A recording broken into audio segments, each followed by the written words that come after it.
guys, today we're going to check another brand new house for sale located in Multinational Village, Parañaque City. So this house sits in a lot area of 150 square meters and a floor area of 320 square meters in a 3-story facade. So it has 5 bedrooms, 6 toilet and bath, and 2 car carport. So let's go inside.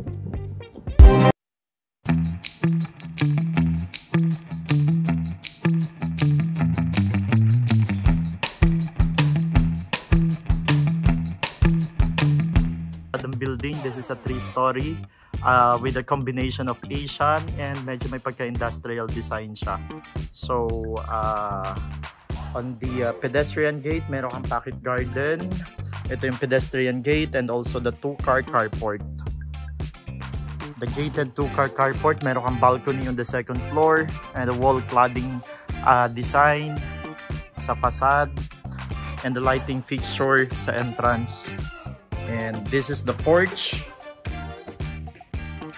So ito yung main entrance and you have this lighting fixture and also a canopy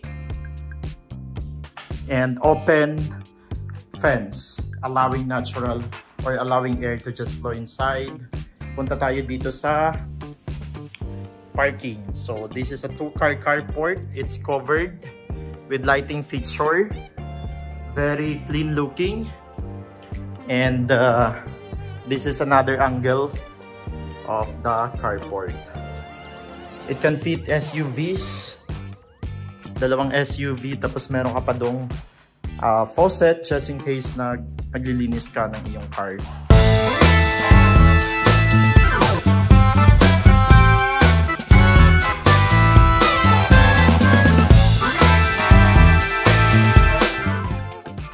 So this is another gate. This is your access going to the kitchen, to the service kitchen. So it's very secure. First, meron kang fence. It's a high fence. And also, this one is your access going to the dining area. Sliding door. Tapos, punta tayo dito. Another faucet. And also your water pump. And meron ka ulit another gate which is your access going to the service kitchen and also to the washer area. So dito normally pwede kang magluto. Meron na rin siyang mga under counter cabinet and tiles and faucet. Buksan natin yung ilaw. Okay. Tapos you have open above. So, mararamdaman mo dito na malakas yung hangin. Kahit mataas siya, yung fence, mahangin pa rin kasi nga open. Tapos nandun yung tank. I don't know kung nakikita nyo.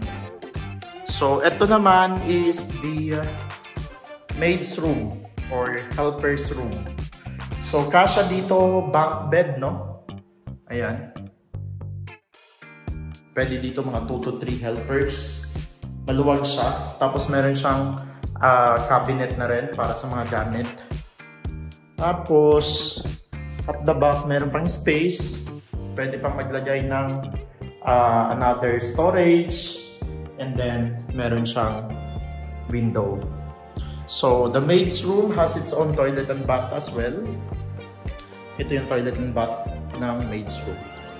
So ito yung access going to the main kitchen. Pero dadaan tayo sa main entrance. Okay, nandito tayo sa main entrance. So, meron kang 2 door. Pasok tayo sa loob. Maliwalas. Malinis tingnan. Ang ganda ng tile flooring. It's a high ceiling with cove lighting.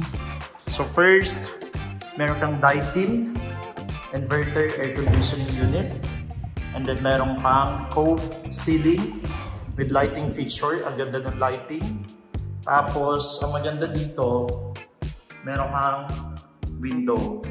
Floor to ceiling window. Tapos, may mga screens na rin siya. So, para kahit buksan mo yan, hindi makakapasok yung mga insects. Tapos, magnetic siya. Ayan o. So ito yung another angle ng living area, and that's going to the dining and kitchen. So punta tayo. The wall is painted white. Yan, maluwag naman siya. And then meron storage below the stairs. And maraming pin lights. You have a beautiful chandelier or a drop lights. So dito, it can fit 4 to 6 seaters dining table. And then ito yung sliding door na minention ko kanina sa labas. Meron din siyang screen. So this is your extension of the dining area. So in case na may mga dala kang mga gamit galing dun sa gate, diretso dito sa dining area. So yan yung stairs, and this is the kitchen. So in the kitchen, we can see a drop light and a countertop, and also a very nice kitchen, spacious and open layout. Meron na rin mga under counter and overhead cabinets. Tapos syempre, you have a window here na may screens for good ventilation. You have a movable faucet, black sink, and also this very nice countertop. And then you have a Techno range hood, and also cooktop and oven.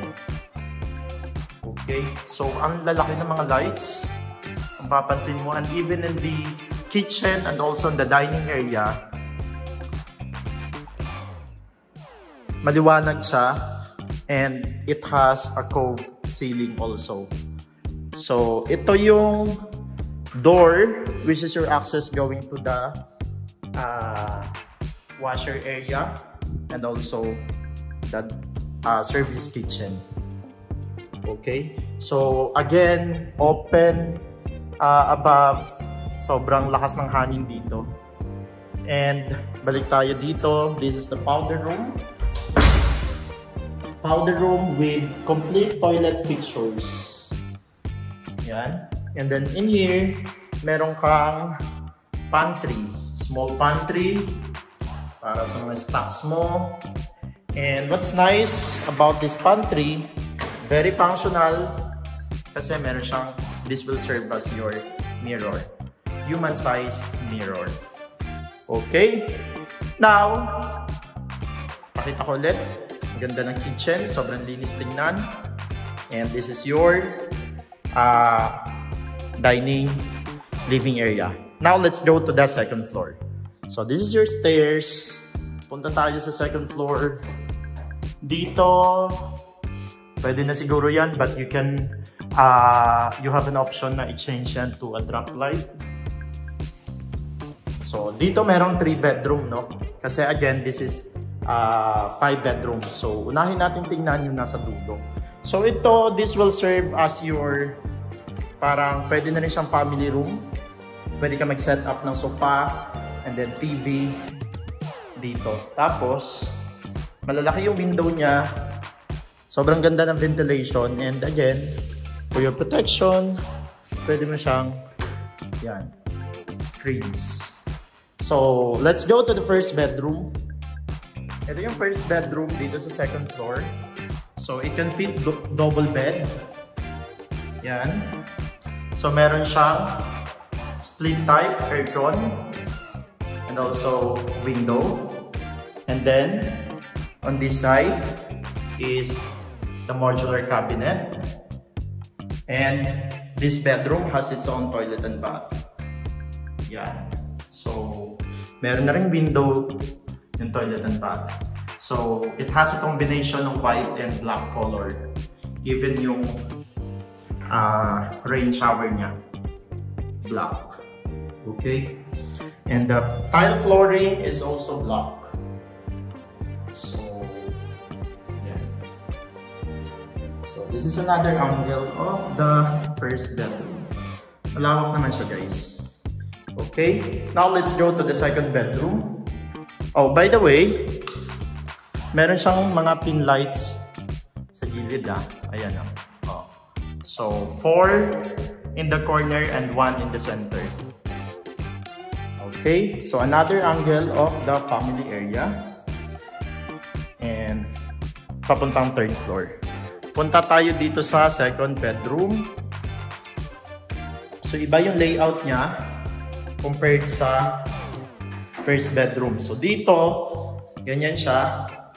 Meron siyang space doon na pwede ka pang maglagay ng console table or siguro storage. And then, pagpasok mo from the door, ito yung toilet and bath. So yan, all the toilet features are already included. And then, dito, kasha, double bed. And then, meron kang open above. So, ang lakas ng hangin, guys, to be honest. And then screens for the window, and then you have inverter, aircon. So, since medyo malaki yung room na to, mas madami siyang pin lights compared to the 1st bedroom. So, yan yung mga modular cabinet mo, malaki rin siya compared to the 1st bedroom.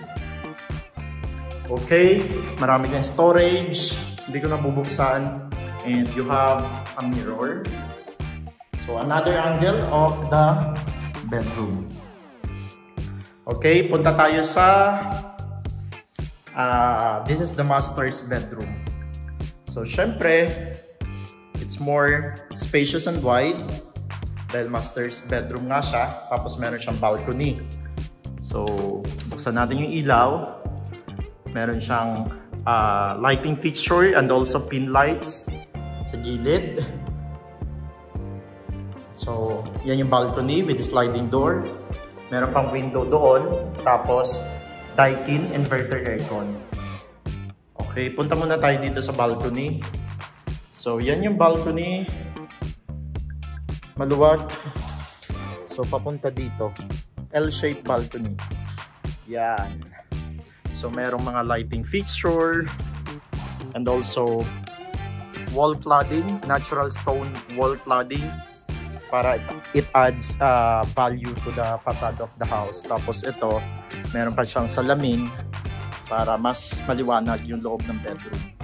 So from here, malawak yung balcony niya. So L-shaped balcony, ayan. And then, glass. Ayan, papunta dito. Ito yung another angle ng balcony. And then merong mga lighting fixture dito. Lighting fixture. Ang daming lighting fixture kahit sa taas. Dito, wood design. And this is your neighbor. Yan. Okay? So another angle of the bedroom. Alright, let's go to the walk-in closet. So this is the walk-in closet of the master's bedroom. So you have a lot of storage, a mirror, so puro storage and also mga hangiran sa baba.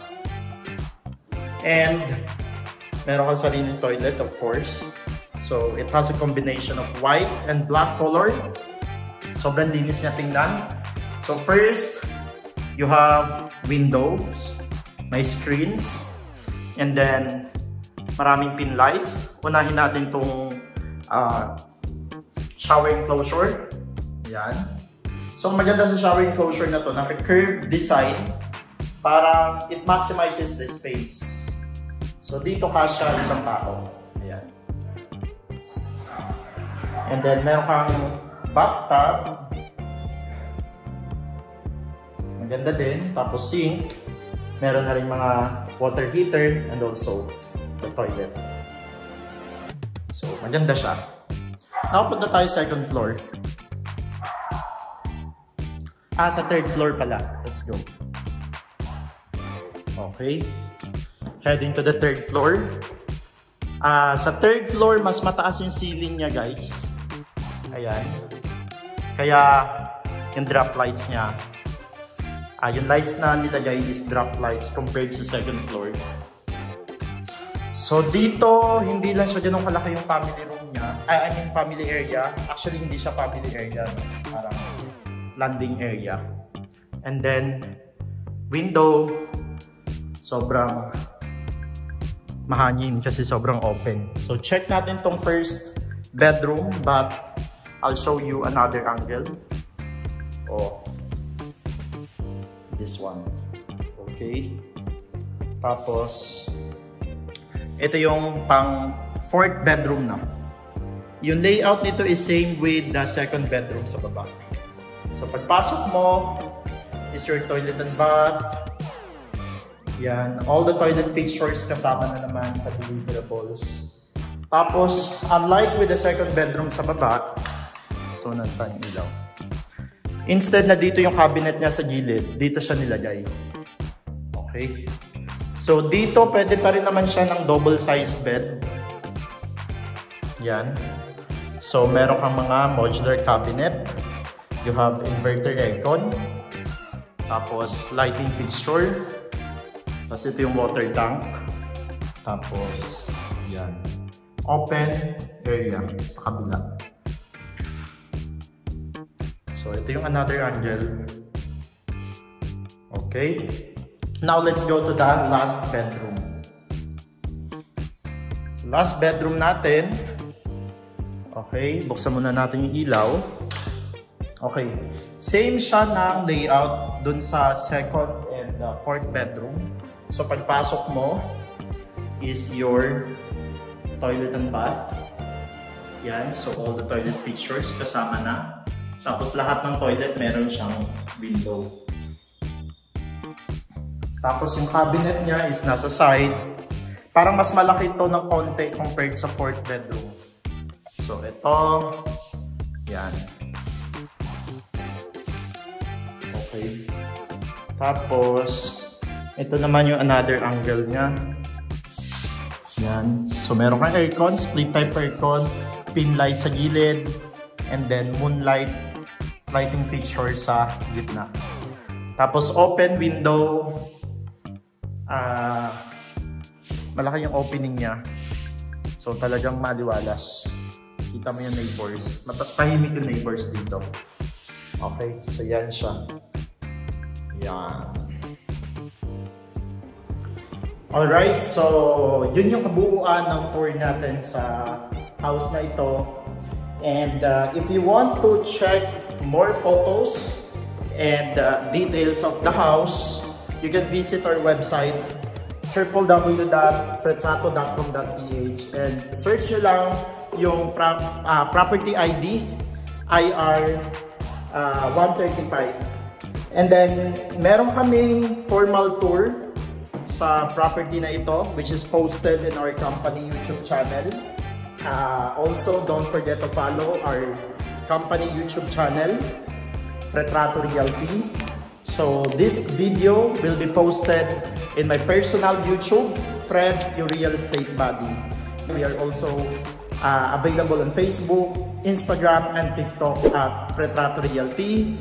So I'll see you again.